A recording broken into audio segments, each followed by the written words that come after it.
9 साल में जो बच्चे पैदा हुआ, क्या 9 साल में वो बच्चा पैदा कर देगा दोबारा?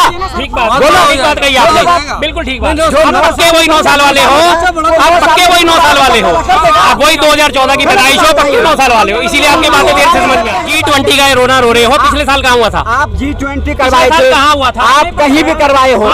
सुनो, अगले साल कहाँ होगा? आप सुनो, अगले साल कहाँ होगा? अगले पीछे जहाँ मोदी जी रहेंगे वहीं होगा। नए भवन में जाकर के मोदी जी ने आज जितने कांग्रेस के थे या विपक्ष के थे सबको सिखा दिया। मुर्मू नजर नहीं आई। राष्ट्रपति मुर्मू नजर नहीं आई। जहाँ उनकी आवश्यकता होगी वहाँ जाएगी ना। सदन की जब शुरुआत होती है राष्ट्रपति के अभिभाषण से शुरू होती है, सबको ही पता है, मुझे भी पता है, जिसने भी सिविक्स थोड़ी बहुत पढ़ी है सबको पता है। संसद का नए भवन में उद्घाटन हुआ, जब उद्घाटन हुआ था तब भी नहीं बुलाया था, उसको भी गोल कर गए। और अब जब कल से नया सत्र नए संसद भवन में शुरू हुआ तो भी नहीं उनको बुलाया। राष्ट्रपति धनखड़ को बुला लिया, उनको क्यों नहीं बुलाया? जो है भड़क जाते हैं और दादा थोड़े से कमजोर, मैं दादा से कमजोर, मैं आप कमजोर हूँ। अच्छा, यूपी की बात कर रहे हैं, एक मिनट यूपी की बात जवाब ले लीजिए। यूपी की बात आप कह रहे हो ना, यूपी की बात तेलंगाना में, फलाने में, छत्तीसगढ़ में, सारे में सारा बता दिया। हम यूपी की बात कर रहे हैं, यूपी में टोटल सीटें कितनी हैं वो हमें कांग्रेस की बता दो। अच्छा, फिलहाल नहीं है। सुनिए, मैं आपको जवाब, मैं जो पूछ रहा हूँ, आप जो है भड़क जाते हैं और वो दादा थोड़े से कमजोर, मैं दादा से कमजोर, मैं आप कमजोर हूँ। अच्छा, यूपी की बात कर रहे हैं, एक मिनट यूपी की बात, जवाब ले लीजिए। यूपी की बात आप कह रहे हो ना, यूपी की बात। अभी फिर ये क्यों आ रहे हैं यहाँ से? घोसी उपचुनाव से बीजेपी दारा सिंह चौहान, कौन घोसी उपचुनाव से दारा सिंह चौहान के, और मालूम था? कारण क्या मालूम था? मैं तो पूछ रहा हूँ, हार गए ना, बस बात खत्म। तो आप इतने राज्य भाई जो भी है, कहीं ना कहीं कोई जीतेगा कोई हारेगा, आप एक पर्टिकुलर एक का कारण निकालोगे तो फिर में टोटल ऐसा है। सुनो इधर, ठीक है, आज करा 50 साल कांग्रेस ने। सुनो, एक मिनट सुनो। ऐसा है, अभी भाई उत्तर प्रदेश की बात कर रहे हैं, 50-60 विधायक, 30 मंत्री और 2 डिप्टी मुख्यमंत्री घोसी विधानसभा पूरा दबाव लगाए पड़े थे और पूरा दावा कर रहे थे। ओम प्रकाश राजभर जो उनके सहयोगी हैं वो सपे भगा रहे थे अखिलेश को कि सपे भगा के पीछे छोड़ूंगा, चैलेंज कर रहे थे। घमंड किसी का ना रहा ना रहेगा। उनका अपने माँ पर भी उंगली उठा दी कि असल बेटा ने। ये बीजेपी को जिताने के लिए ओम प्रकाश राजभर ने यहाँ तक कह दिया कि अगर अखिलेश को सैफई नहीं भेज दूंगा तो मैं अपने असल माँ बाप का बेटा हूँ। पी कर गालियाँ दे रहे थे ओपी राजभर। हाँ, साथ में उसका नतीजा आ गया, उसका सामने मिल गया। 43,000 वोट से हार गई बीजेपी वहाँ पे। मैं तो ये कहता हूँ यूपी में अगर किसी ने विकास की गंगा अगर देखी हो, मैं यूपी से रहने वाला हूँ, यूपी में वो अत्याचार थे कि अगर आप उसका बैकग्राउंड अगर रिकॉर्ड देखा जाए कि हम लोगों को बैठने के लिए कहीं भी किसी भी स्टेट में जाते थे तो वो पूछता था कहाँ के रहने वाले हो, तो हम लोग बताते थे भाई यूपी के रहने वाले हैं। तो वो ये पूछता था मैनपुरी हो, फर्रुखाबाद के तो नहीं हो, पहले ये पूछता था मैनपुरी हो, फर्रुखाबाद के तो नहीं हो। तो हम लोग मजबूरन कहते थे कि आरडी प्रूफ में लिखा होता था फर्रुखाबाद डिस्ट्रिक्ट, या मैं मैनपुरी का हूँ, उसका डिस्ट्रिक्ट होलसेल का। मतलब अभी गर्व है यूपी में रहने से, बात ये है ना पूरी? कौन ऐसे धीमे पूरी यही बात है ना? बात सवाल करते हैं अंकल जी, पूरी बात थोड़ी करेंगे यहाँ पर। अभी गिनवा दीजिए काम क्या किए मोदी जी ने 9 साल में, 9 साल में देश में मोदी जी ने जो कार्य किए हैं वो किसी ने नहीं किए, वो किसी ने नहीं किए जी। अच्छा एक बात बताइए, मैं जो पूछ रहा हूँ धर्म अभी जो चल रहा है, जवाब दे दूं। अभी मैं राजस्थान की बात इसलिए कर रहा हूं, मैं राजस्थान की देश में मोदी जी के 2 काम गिनवा दीजिए। सबसे पहले तो 2 काम उन्होंने जो किए हैं, सबसे बड़ा काम जो धारा 370 जो लगी थी वो उन्होंने अपने प्रयासों से बात, नहीं तो कांग्रेस सरकार ने 15 साल राज किया, कुछ भी उसमें किया क्यों? मनमोहन सिंह फायदा क्या हो रहा है? 370 हटने से फायदा क्या हो रहा है? फायदा जो कश्मीर में जो हिंदू फंसा हुआ था आज स्वतंत्र है। अच्छा, स्वतंत्र है। किसी ने फ्लैट ले लिया वहाँ पे, प्लॉट ले लिया किसने लिया जाके? आपको मालूम होना चाहिए पत्रकारिता महोदया जी कि वहाँ से यूपी में इतना बड़ा काम हुआ है, सुप्रीम कोर्ट ने, आप मीडिया वाली है, 188 इनकाउंटर के जवाब मांग लिया मुख्यमंत्री से।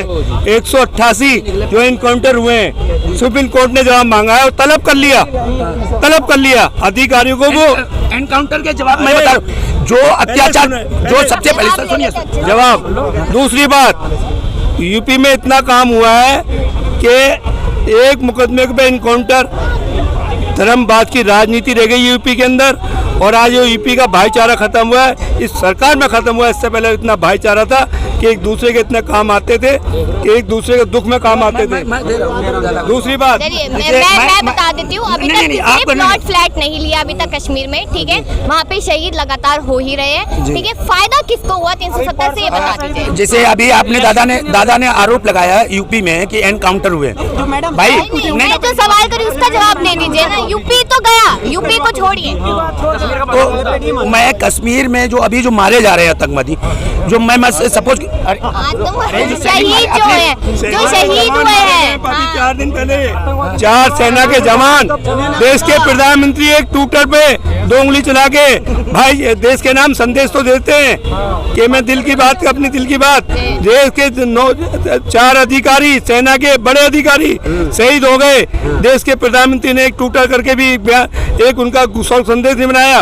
उनका मेंबर ऑफ पार्लियामेंट, उनका मेंबर ऑफ पार्लियामेंट जो पूर्व सेना अध्यक्ष हैं, वो कह रहे हैं कि ऐसी छोटी मोटी घटना होती रहती है। जब वो सेना अध्यक्ष थे तब वो सिंह ने कहा था ये बात। अब देखिए यहाँ पर इन्होंने कहा, जवाब ने कहा कि भाई जब तक कांग्रेस की सरकार रही, मनमोहन सिंह जी रहे, कश्मीर में या अदरवाइज किसी में अपने भारतीय जवान मारे ही नहीं गए। बहुत हटने के बाद बताइए, मैं उनका जब आप तो उस चीज को घुमा के 370 की बात कर रहे हैं।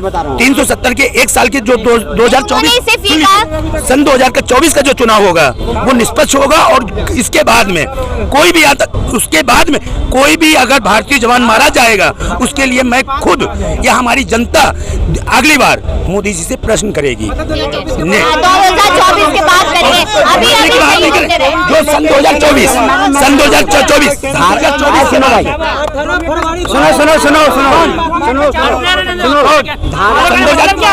कौन अभी तक मैंने मरने की कोई बात नहीं की। अरे मैं देख रहा हूँ, मैं इसमें चिपक जाऊँ? मैं आपको फेस कर रहा हूँ, आप मेरे फेस को इसी से चेंज कर रहे हैं। क्यों कर रहे हैं? आप मजा ले रहे हैं। धारा 370 के इन्होंने करे हैं जिक्र। धारा 370 लगने के बाद कहते हैं क्या इम्प्रूवमेंट होगा उससे कश्मीर में। आज मैं पूछना चाहता हूँ। नहीं, मैं पूछ रही हूँ, आप मेरा काम क्यों कर रहे हो? नहीं, मैं कह रहा हूँ मैडम कि जब धारा 370 वहाँ से हटेगा तभी तो वहाँ जो हमारी प्रक्रिया विकास की है वहाँ तेज होगी। तो 370 अभी हटी नहीं है पूरी तरीके से, अभी हल्का फुल्का कोर्ट में चल रहा है, मान लेते हैं, लेकिन जाके रह तो सकते हैं ना लोग। और तो ये छू मंतर थोड़े है जो आज 50 साल से वहाँ पर में क्राइम हो रहा था वो एकदम 5 साल में कहाँ से खत्म हो जाएगा? वो धीरे धीरे होगा ना। इसके मतलब ये तो नहीं है कि अभी धारा 370 खत्म हुआ। ये 370 फोन आ गया था भाई मेरा, काम करने वाला इंसान हूं। 370 की बात कर रहे हैं, कह रहे धीरे धीरे काम होगा, अभी तेजी से वहाँ पे लोगों को नहीं भेजा जाता। कहाँ पे? अच्छा, कश्मीर में धीरे धीरे काम होगा। 9 साल का में 9 साल का बच्चा खड़ा हो जाता है, पैदल चलना शुरू कर देता है। अरे 9 साल में जो बच्चे पैदा हुआ, क्या 9 साल में वो बच्चा पैदा कर देगा दोबारा? ठीक बात कही आपने, बिल्कुल ठीक बात। पक्के वही 9 साल वाले हो, आप पक्के वही 9 साल वाले हो, आप वही 2014 की पैदाइश हो, पक्के 9 साल वाले हो, इसीलिए आपकी बातें देर से समझ में आती है। आपने एडमिट कर लिया, आपने एडमिट कर लिया, आप वही 2014 की पैदाइश हो और अभी 9 साल के हो, इसलिए आपको बातें समझ में नहीं आती। तो कांग्रेस आपकी सब चीजें माफ है, आप कुछ भी बोलो, सब चीजें माफ। कांग्रेस 9 साल के बालक से मैं क्या बहस करूंगा? मैं 52 साल का, ये 9 साल के। इसीलिए उन्होंने नए भवन में जाकर के मोदी जी ने आज जितने कांग्रेस के थे या विपक्ष के थे सबको बिठा दिया। मुर्मू नजर नहीं आई। राष्ट्रपति मुर्मू नजर नहीं आई। जहाँ उनकी आवश्यकता होगी वहाँ जाएगी ना। आवश्यकता है जाएंगी ना। 9 साल के बालक हैं, इनको नहीं समझ में। देश के राष्ट्रपति जब शुरुआत होती है, झंडा फहराने में वो नहीं पहुंची। भाई साहब, सदन की जब शुरुआत होती है राष्ट्रपति के अभिभाषण से शुरू होती है। सबको ही पता है, मुझे भी पता है, जिसने भी सिविक्स थोड़ी बहुत पढ़ी है सबको पता है। संसद का नए भवन में उद्घाटन हुआ, जब उद्घाटन हुआ था तब भी नहीं बुलाया था, उसको भी गोल कर गए। और अब जब कल से नया सत्र नए संसद भवन में शुरू हुआ तो भी नहीं उनको बुलाया। राष्ट्रपति धनखड़ को बुला लिया, उनको क्यों नहीं बुलाया भाई? अब आप कहो जो खड़गे जी को G20 में क्यों नहीं बुलाया, इसका कोई जवाब है? अरे यार मैं वही तो कह रहा हूँ, 9 साल के बालक को मैं क्या तुमसे बहस करूँ? बात हो रही है संसद की, तुम लिया है G20 और नहीं तो आप हमारा G20 के बदले में बात करना चाहते हो? बोलो G20 के बारे में। G20 पिछले साल कहाँ हुई थी? पिछले साल कहाँ हो दिया G20? पद के हाँ जी, राष्ट्रीय अध्यक्ष थे। अच्छा, पिछले साल कहाँ हुआ था G20?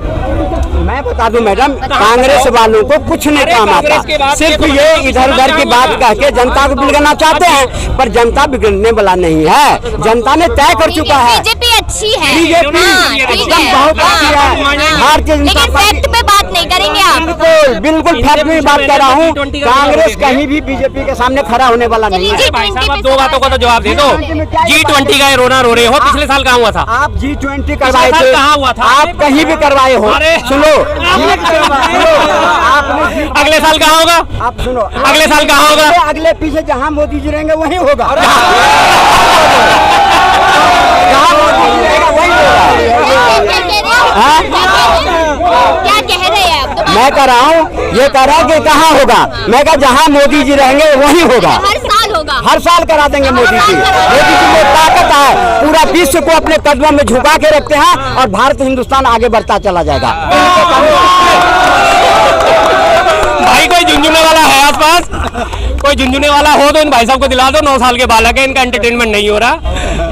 हमारा तो हो गया ना भाई। जहाँ मोदी जी रहेंगे वहीं G20 होता रहेगा। देखा जाए तो तमाम लोगों ने अपनी राय दी, लेकिन 2024 को लेकर आपकी क्या राय है यहाँ पर सरकार को लेकर, इस पर बताइएगा और कमेंट सेक्शन में राय दीजिएगा। तमाम खबरों के लिए देखते रहिए स्टेट न्यूज़ टाइम्स।